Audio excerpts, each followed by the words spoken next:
Hello दोस्तों, एक the rate अन्य कार्टून में आपका स्वागत है। तो आज की कहानी स्टार्ट करेंगे एक मूर्ख राजा के ऊपर। इसमें दिखाया जाता है कि राजा कितना मूर्ख रहता है। तो आज की कहानी यहीं से हम स्टार्ट करेंगे। किसी नगर में एक मूर्ख राजा राज्य करता था। उसका नाम था राजा गोपीचंद।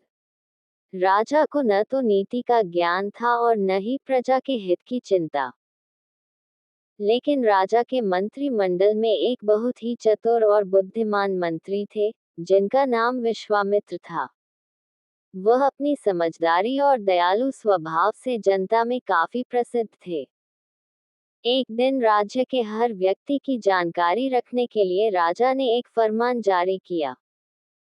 इस अजीब फरमान के अनुसार हर नागरिक को अपने सिर पर एक घंटी बांधकर चलना था, ताकि राजा को पता चल सके कि कोई भी व्यक्ति उसकी अनुमति के बिना राज्य में आया जा रहा है। इस फरमान से नागरिकों में असंतोष फैल गया और सब राजा की मूर्खता पर हंसी उड़ाने लगे। समस्या तब और बढ़ी जब डाकुओं ने इसे अपने लाभ के लिए इस्तेमाल किया। वे घंटी की आवाज का पीछा करते और अकेले व्यक्तियों को लूट लेते। जल्द ही राज्य में आतंक और भय का वातावरण बन गया। मंत्री विश्वामित्र ने जब ये देखा तो वह बहुत चिंतित हुए। उन्होंने राजा के पास जाकर उन्हें इस फरमान के नकारात्मक पहलुओं के बारे में समझाने का निश्चय किया। लेकिन राजा ने कहा, मैंने ये फरमान अपने विवेक से निकाला है। अगर तुम्हें इसमें कोई बुराई दिखाई देती है, तो तुम कोई हल निकालो। मंत्री विश्वामित्र ने सोचा और एक योजना बनाई। उन्होंने एक नगरवासी को बुलाया और उसे एक बड़ी झील के पास एक विशाल पेड़ पर घंटी बांधने का आदेश दिया। वह नगरवासी जैसा उसने कहा वैसा किया। अगले दिन जब हवा ने उस घंटी को बजाया, तो उसकी आवाज पूरे नगर में गूंज उठी। नागरिकों ने ये सोचकर चैन की सांस ली कि उन्हें अब घंटी बांधकर नहीं चलना पड़ेगा।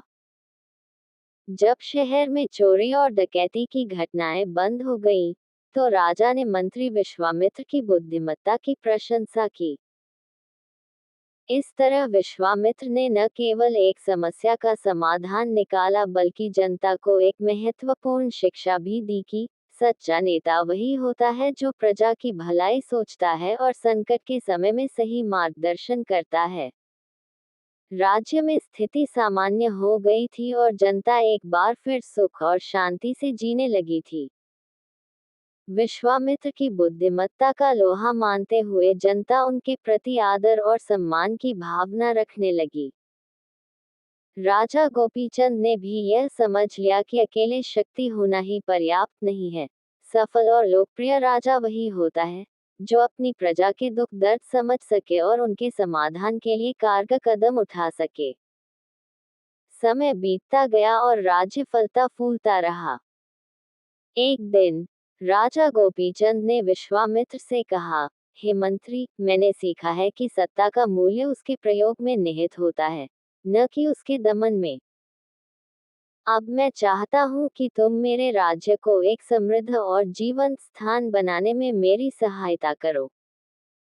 विश्वामित्र ने राजा के इस परिवर्तन को सराहते हुए कुछ अच्छी नीतियों का सुझाव दिया। उन्होंने प्रस्ताव रखा कि राज्य में शिक्षा, स्वास्थ्य और कृषि को प्रोत्साहित किया जाए। राजा ने विश्वामित्र के सुझावों को खुले दिल से स्वीकार किया और जल्द ही राज्य में प्राथमिक शिक्षा निःशुल्क कर दी गई, नए अस्पताल खोले गए और किसानों को खेती के लिए नए औजार और बीज वितरित किए गए। प्रजा ने अपने जीवन में आए इस सुधार को देखा और वे राजा का शुक्रिया अदा करने लगे। धीरे धीरे राजा गोपीचंद न सिर्फ प्रजा के प्रिय हो गए, बल्कि आसपास के राज्यों में भी उनके गुण गाए जाने लगे। राजा ने प्रजा के बीच समय बिताना शुरू किया, उनकी समस्याएं सुनी और प्रत्येक समाधान में भागीदारी भी की। विश्वामित्र के मार्गदर्शन में राजा ने जन कल्याण के और भी कई काम किए और राज्य को समृद्धि की नई ऊंचाइयों तक पहुंचाया। हेलो दोस्तों, आज की कहानी आपको पसंद आई हो तो कमेंट बॉक्स में हमें कमेंट करके जरूर बताएं और बेल आइकन सब्सक्राइब कर दें जिससे कि आपको हमारी अगली वीडियो का पता चल सके। हम मिलते हैं नेक्स्ट वीडियो में। Tata bye bye.